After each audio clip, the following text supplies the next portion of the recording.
Şu bizden Erkin Asya Radyosu'nun tekrarı. Abikim Baki Efendi'ne sakın çıkıp işki kız bir mübarek söz kılışını bekliyoruz.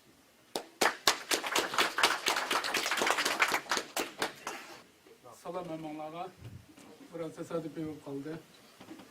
Bugün Cumhuriyetimizi hatırlayatkan şunak bir hasiyet günde aldı bilen bizim es kıldığımız yakımısa bu Cumhuriyetini hatırlaş arkalık iyi bulduğumuz vatan sevgisinden ibaret dep qarayman.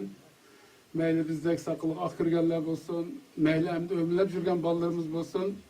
Hemimiz birli maksat için yana vatan sevgisi için bu yeri topluluğu topladık.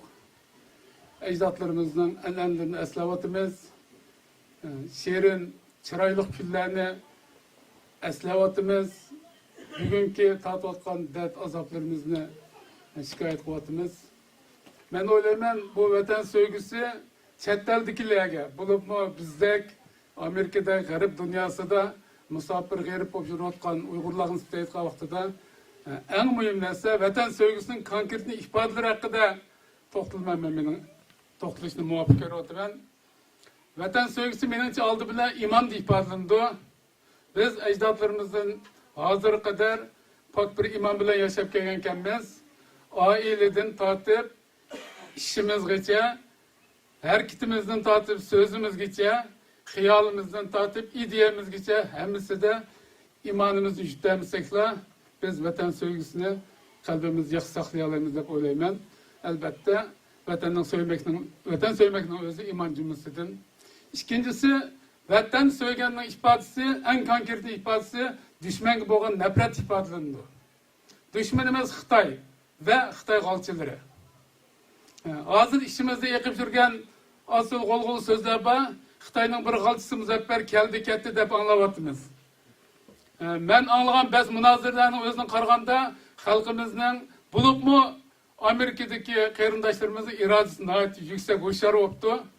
Kemmey durup hemme adam tayarlık kılışkı başladı, gazaplanışkı başladı, nefretleşkı başladı.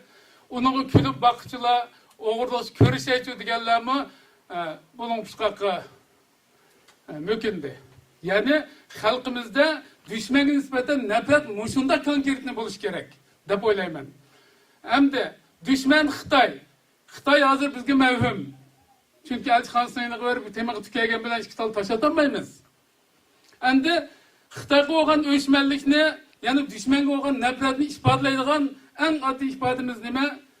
Düşmanın bütün halkımızga savatkan zulümünü chet-elde başka devletlerge, başka halklarga anlatıp olanı tesirlendiriş bilen birlikte yana özümüzge, öz halkımızga, öz perzatlarımızga, öz evlatlarımızga anlatıp ulanın kalbide şu vatan sevgisini yetildirdiğen, düşmanga nefret bildirdiğen bir ruhunu yetildiriş. Bugünkü televizyemiz menimce şu maksat kuruldu. Endi bunun Uygur tilinde çıkışı demek bizim özümüzün terbiyelişimiz için yaxşı bir kural dep qarayman. Demek düşmanga olan nefretni en yüksek ilmitlergacha. Misal qalaman 2 yıllar ilgari bu Washington'daki yaşlı kızlar, oğullar maslahatlashib Xitayning kiyimini kiymaslik, Xitayning melini almaslik, Xitayning yemigini yemaslik shuarini o'tirib qo'ygan. Mening xil oilalarda umumlashib qoldi. Desen açık su deganimi biz ko'magili 2-3 yıllar bo'lib qoldi. Ruxsat qilmaydi bolalarimiz, biz tasodif tetbaq aytib desekmi. Mushu kichik ruh. Ama bu nima düşmanga bo'lgan bir g'azab, nafratdan ifodalangan narsa. Urumchida bir cho'ng bir buaytni anlattım. Ömür bo'yi davlatning, hukumatning Xitoyning dukuni magazindan bir tiyinlik narsa olmabdi. Ve olmaydi ekan. Tunganning 20 senatdan sotadigan tuxumini ilishga rozi ekan, Xitoyning 10 tiyinlik tuxumini olmaydi ekan. Ömür bo'yi mushuna yashapti. Mushu momandagi vatanparvarlikning kichik bir ifodasi düşmanni mushunda kamsitish kerak, mushunda past ko'rish kerak. Bunu biz adetimizga aylandırsak, balalarımızga miras kaldı. Endi vatan suyishning 3-chi bir xil, chet eldagi biz muhojiratdagilarga nisbatan konkret bir ifodasi menimcha tashkilotchilik deb qarayman. Tashkilotchilik masalasida biz demokratiya ta'siriga uchrab ketdik.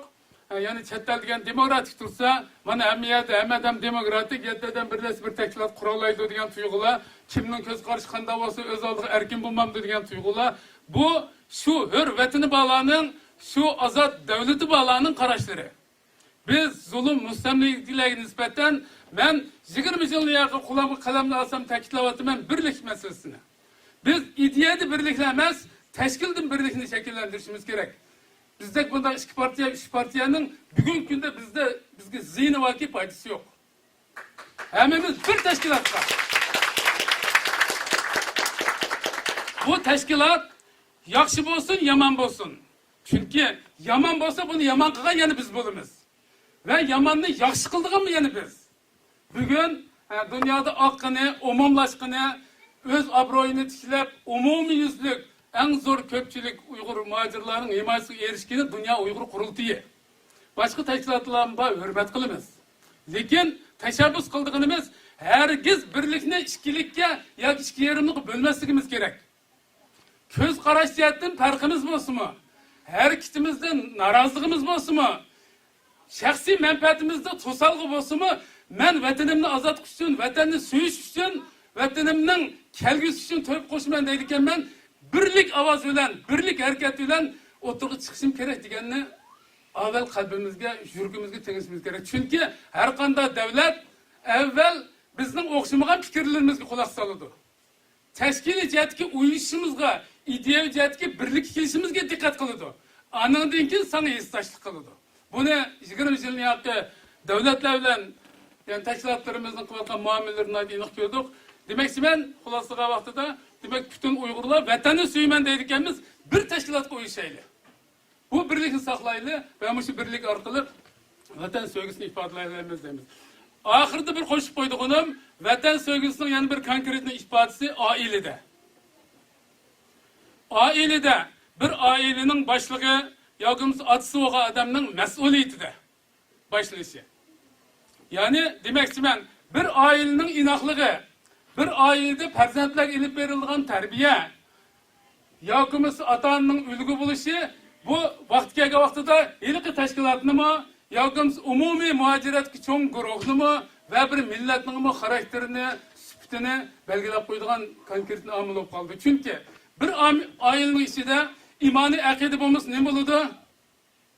Bir ailenin içinde dadısı arak içse, ne içecekse, balısını buldu.